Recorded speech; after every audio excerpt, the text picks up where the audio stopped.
기원전 551년 중국 노나라의 작은 마을 추 한 아이가 태어났습니다. 그 아이의 이름은 공구, 훗날 세상을 바꿀 사상가 공자였습니다. 사람들은 흔히 그를 완벽한 성인으로 기억하지만 오늘의 이야기는 조금 다릅니다. 수많은 실패와 좌절 속에서도 신념을 굽히지 않은 한 인간의 이야기입니다. 권력의 중심에 오르지 못했지만 죽은 뒤 2500년 동안 수많은 이들에게 영감을 준 스승의 삶입니다.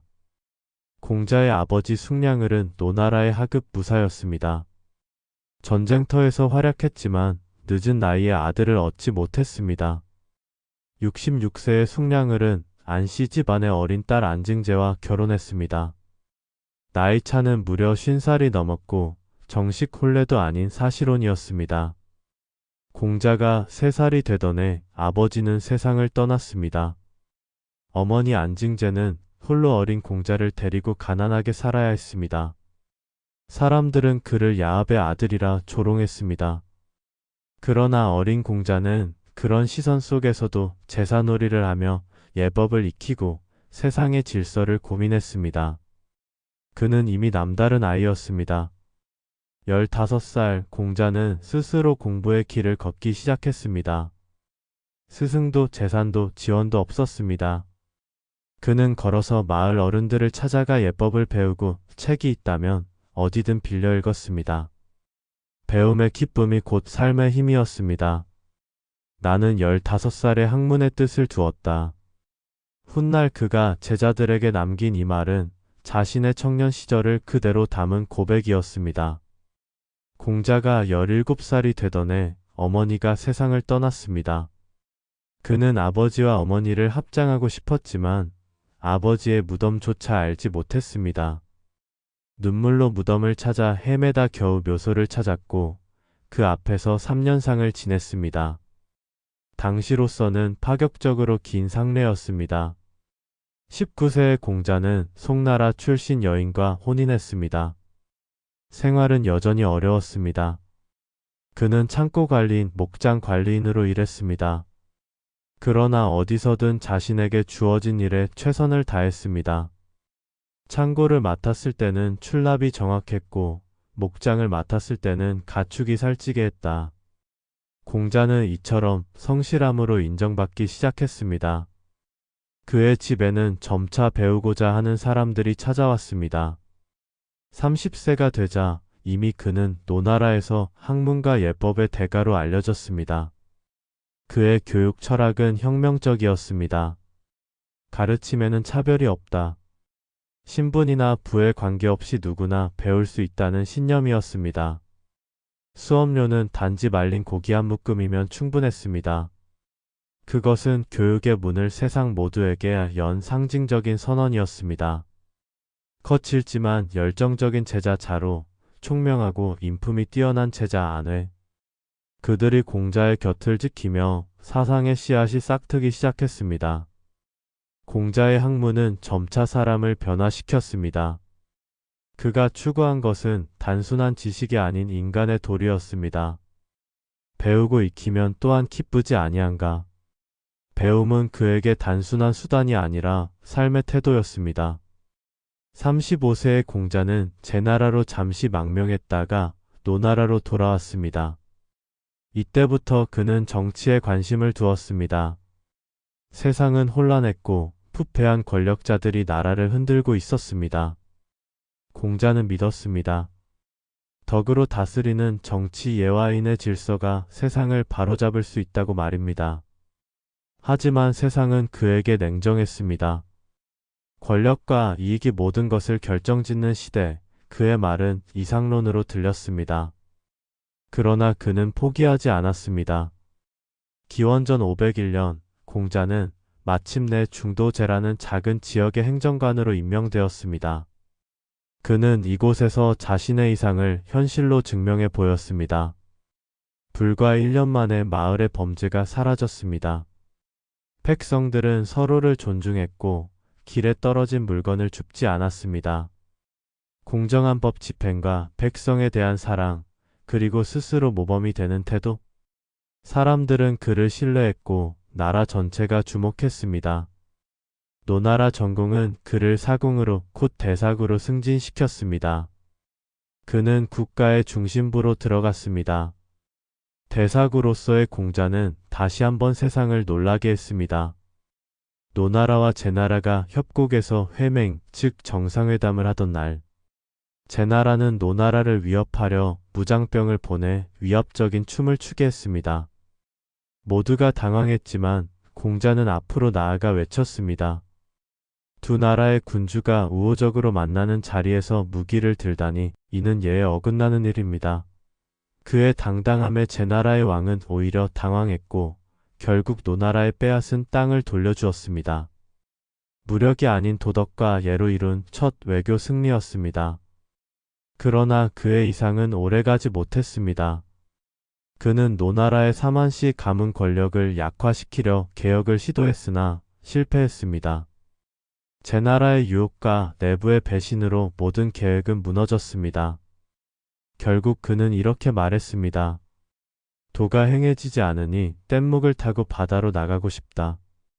그것은 한 철인의 좌절이자 또 다른 길로 향하는 결심이었습니다. 노나라를 떠난 공자는 제자들과 함께 위나라로 향했습니다. 위나라 영공은 처음엔 그를 환대했지만 곧 궁정의 여인 남비의 관계로 공자는 패척당했습니다. 영공은 여색에 빠져 정치를 잃었고 공자는 다시 길 위로 나서야 했습니다. 나는 아직 덕을 좋아하기를 여색을 좋아하듯 하는 사람을 보지 못했다. 공자는 세속의 권력에 실망했지만 신념은 꺾이지 않았습니다. 이후 그는 진나라, 채나라, 송나라를 떠돌았습니다. 가는 곳마다 거절당하고 모욕당했지만 그의 제자들은 늘 곁에 있었습니다. 어느 날 진나라와 채나라의 대부들이 그를 시기에 포위했습니다. 식량이 떨어지고 굶주림이 이어졌습니다. 제자 자루가 물었습니다. 군자도 이렇게 공궁할 때가 있습니까? 공자는 조용히 대답했습니다. 군자도 공궁할 때가 있다. 하지만 소인은 궁하면 도를 잃는다. 제자들은 그 말에 다시 일어섰습니다. 어려움 속에서도 도를 잃지 않는 것, 그것이 공자가 가르친 진짜 배움이었습니다. 유랑의 시간은 정치적으로는 실패의 연속이었지만 사상적으로는 공자의 황금기였습니다. 그는 제자들과 밤새 대화를 나누며 인의 철학을 완성해 갔습니다. 늦은 봄, 펫들과 강가에서 목욕하고 노래하며 돌아오고 싶습니다. 증점의 말에 공자는 깊이 고개를 끄덕였습니다. 그것은 인간다움의 정수, 자연과 조화된 삶의 이상이었습니다. 그러나 그 여정 속에서도 슬픔이 있었습니다. 가장 사랑한 제자 아내가 병으로 세상을 떠난 것입니다. 공자는 하늘을 바라보며 절규했습니다. 하늘이 나를 망치는구나. 하늘이 나를 망치는구나. 그의 절망 속에서도 제자들은 배움을 멈추지 않았습니다. 그들에게 공자는 스승이자 기류의 아버지였습니다. 기원전 484년 68세의 공자는 노나라로 돌아왔습니다. 14년 만의 귀향이었습니다. 이미 세상은 그를 잊었지만 공자는 흔들리지 않았습니다. 그는 다시 제자들을 모으고 남은 생을 교육과 기록에 바쳤습니다. 시경, 서경, 예기, 춘추 등 고전을 정리하며 후세를 위한 기틀을 다졌습니다. 후세의 나를 아는 사람도 춘추 때문일 것이고 나를 비난하는 사람도 춘추 때문일 것이다. 그는 진리의 기록을 남기며 자신의 생을 매듭지어 갔습니다. 공자는 제자들에게 획일적인 답을 주지 않았습니다. 자로는 성격이 급하니 신중해야 하고 염유는 소심하니 용기를 가져야 한다. 그는 사람마다 다르게 인재에 맞게 가르쳤습니다. 인재시교 이것이 오늘날 맞춤형 교육의 뿌리입니다. 그러나 인생의 황혼에 찾아온 것은 끝없는 이별이었습니다. 사랑하는 아들 공리가 세상을 떠나고 자로마저 전쟁에 휘말려 목숨을 잃었습니다. 공자는 슬픔 속에서도 마지막 제자들에게 인을 가르쳤습니다. 사람을 사랑하는 것이 인이다. 자기가 서고자 하면 남도 세워주고 자기가 통하고자 하면 남도 통하게 하라. 이는 마음의 덕이자 관계의 근본이었습니다. 기원전 479년 공자는 병으로 쓰러졌습니다. 제자 자공이 문병을 오자 그는 지팡이를 짚고 나와 노래했습니다. 태산이 무너지는가? 들보가 부러지는가? 철인이 시드는가? 일주일 뒤 73세의 나이로 세상을 떠났습니다. 천하의 도가 없어진 지 오래되었구나. 아무도 나를 따르지 않는구나. 그것이 그의 마지막 말이었습니다. 스승의 죽음 앞에 제자들은 통곡했습니다. 자공은 공자의 무덤 곁에 초막을 짓고 6년 동안 살았습니다. 다른 제자들도 3년상을 치르며 스승의 뜻을 이었습니다. 그들의 대화와 기억이 모여 한 권의 책이 되었습니다. 논어입니다. 자왈 선생님께서 말씀하시길 로 시작되는 그 책은 지금까지도 수많은 사람의 삶을 바꾸고 있습니다. 공자가 떠난 뒤에도 그의 사상은 제자들에 의해 이어졌습니다. 맹자는 인간의 본성이 선하다고 주장했고 순자는 인간은 악하나 교육으로 선해질 수 있다고 했습니다. 둘 다 공자의 가르침을 잇는 길이었습니다. 이후 수많은 나라가 흥망성쇠를 거듭했지만 공자의 사상은 꺼지지 않았습니다. 진시황은 유교를 탄압하고 책을 불태웠지만 공자의 말은 사람의 마음속에 남아 있었습니다. 그리고 한나라가 들어서며 유교는 다시 국가의 근본이 되었습니다. 수백 년이 흐르며 유교는 동아시아 전체로 퍼졌습니다. 조선의 태계 이황과 율곡이, 일본의 오규소라이, 베트남의 응우엔 짜이까지 그들은 모두 공자의 정신을 각자의 방식으로 계승했습니다. 세상은 변해도 인간의 본질은 변하지 않았기 때문입니다. 공자는 죽었지만 그의 사상은 사람들의 일상 속에서 살아 숨쉬었습니다. 제사, 예법, 학문, 인간관계 속에서 여전히 그의 가르침이 이어졌습니다. 공자는 신이 아니라 인간이었기에 그의 말은 더 깊게 다가왔습니다. 공자 사상의 핵심은 단연인입니다. 그는 이를 한마디로 정의하지 않았습니다. 번지가 인이 무엇이냐고 묻자 사람을 사랑하는 것이다. 라고 했고 안연이 묻자 자기를 이기고 예로 돌아가는 것이다. 라고 했습니다. 중궁에게는 자기가 하기 싫은 일을 남에게 시키지 마라. 고 답했습니다. 이는 추상적 개념이 아니라 실천이었습니다. 상황과 관계에 따라 달라지는 살아있는 덕목이었습니다. 현대적으로 말하면 공감입니다. 상대의 마음을 이해하고 배려하는 능력. 공자는 이는 멀리 있는 것이 아니다. 내가 인하고자 하면 이는 곧 이른다. 고 했습니다. 예는 인을 실천하는 방법이었습니다. 사람들은 예를 형식으로만 보지만 공자는 진심을 중시했습니다. 사람으로서 인하지 못하면 예가 무슨 소용이며 인하지 못하면 음악이 무슨 소용인가? 그는 마음에서 우러나오는 존중이야말로 진짜 예라고 강조했습니다. 중용은 균형과 조화의 철학이었습니다. 과유불급? 지나침은 모자람과 같다는 이 말은 인생의 균형 감각을 상징합니다. 자공이 자장과 자아 중 누가 낫습니까? 묻자 공자는 자장은 지나치고 자아는 모자라다. 라며 지나친 것은 모자란 것과 같다. 고 답했습니다. 중용은 무난함이 아니라 때에 맞는 최적의 선택을 의미했습니다. 정명은 이름과 실체의 일치를 뜻했습니다. 이름이 바르지 않으면 말이 순조롭지 못하고 말이 순조롭지 않으면 일이 이루어지지 않는다. 공자는 말과 행동, 직위와 역할이 일치해야 사회가 바로 선다고 보았습니다. 이름만 지도자이고 실천이 없는 사람은 진정한 리더가 아니었습니다. 이런 철학들은 오늘날에도 여전히 유효합니다. 20세기의 공자 사상은 위기를 맞았습니다.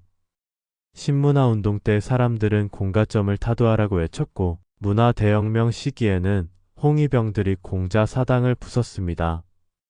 그러나 유교는 사라지지 않았습니다. 오히려 동아시아의 근면함, 장기적 사고, 교육 중시 문화 속에서 다시 피어났습니다. 2000년대 이후 중국은 세계 각지에 공자학원을 세우며 다시 그 이름을 되살렸습니다. 물론 논란도 있었지만 공자라는 이름 자체가 인류의 상징이 되었다는 사실은 부정할 수 없습니다. 놀랍게도 실리콘밸리에서도 공자는 다시 주목받고 있습니다. 구글과 애플은 마음챙김 교육을 도입했고 이는 공자의 수양론과 통합니다. 자기 성찰, 타인에 대한 공감, 관계의 조화. 2500년 전의 가르침이 AI 시대에도 살아있는 것입니다. 링크드인 창업자 리드 호프먼은 관계가 곧 자산이다 라고 말했습니다. 공자의 말 덕은 외롭지 않다. 반드시 이웃이 있다. 와 닮았습니다. 한국 사회 또한 공자의 흔적이 가장 짙은 나라 중 하나입니다. 교육열, 공동체 의식, 공정의 가치 모두 유교에서 비롯되었습니다. 물론 때때로 형식주의나 권위주의로 왜곡되기도 했습니다.